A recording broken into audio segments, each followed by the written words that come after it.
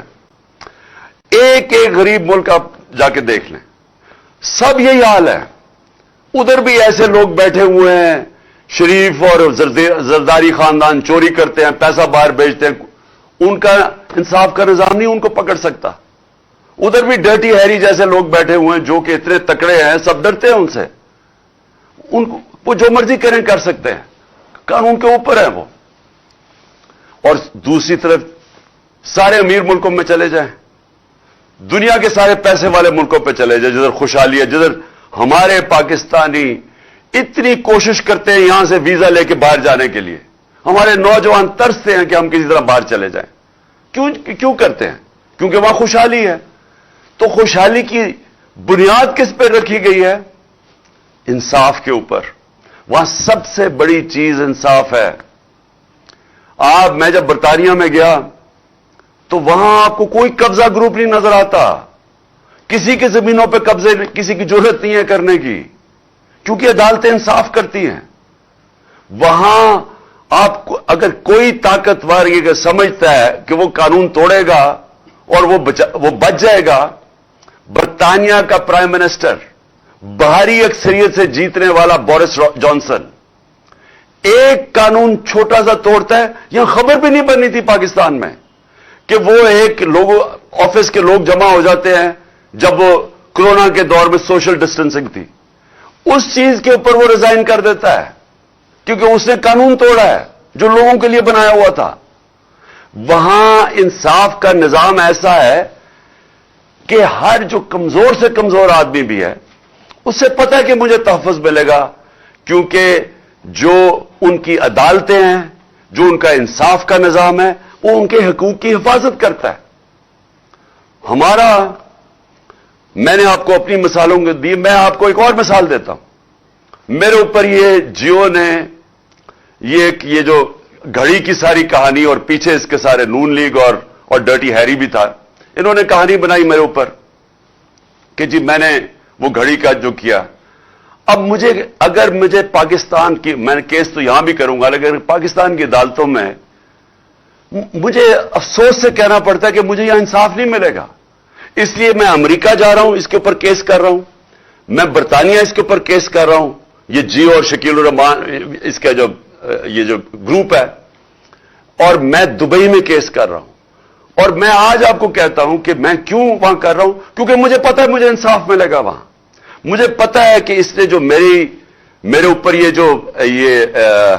میری عزت کی توہین کی ہے، مجھے پتا ہے کہ وہاں ان کی عدالتوں میں، کیونکہ میرا کیس لڑا ہوا ہوں وہاں، بہت بڑا کیس ہوا تھا میرا اور ایئن بوتھم کا برطانیہ کی عدالت میں، وہ مین ہیڈ لائنز کیس تھا، 3 ہفتے وہ کیس چلا تھا۔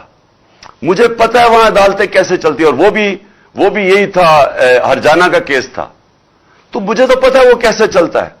اور مجھے پتا ہے کہ جو اب انہوں نے جو کیا ہے، اس کے اوپر جو ہرجانہ ہوگا، اس کے اوپر جو ڈیمیجز ہوں گے، میں اس لیے چاہتا ہوں کہ پاکستانی قوم دیکھے گی کیا ہوگا، اور میں اس لیے چاہتا ہوں کہ ہمیں بھی یہاں دیکھنا چاہیے، ہماری عدالتوں کو بھی، کہ ہم کیوں یہ نہیں کر سکتے، کیوں نہیں لوگوں کی عزت کی حفاظت کر سکتے، کیوں ایک ملک کے ایکس پرائم منسٹر کے اوپر اس طرح گند اچھالا جائے، کسی کے اوپر بھی، کسی انسان پہ بھی، لیکن یہاں تو کوئی بھی پوچھنے والا نہیں ہے۔ اور یہ ہے، اس کو میں کہتا ہوں کیوں وہ خوشحال ہے ملک، کیونکہ آپ اور تو چھوڑے نا دنیا میں سرمایہ کار، جو آپ کے جو پاکستان کی بزنس آج مغرب میں ہیں، جو یورپ میں ہیں، جو امریکہ میں ہیں، جو دبئی میں ہیں، آپ ان سے پوچھیں نا پاکستان آگے کیوں نہیں سرمایہ کاری کرتے۔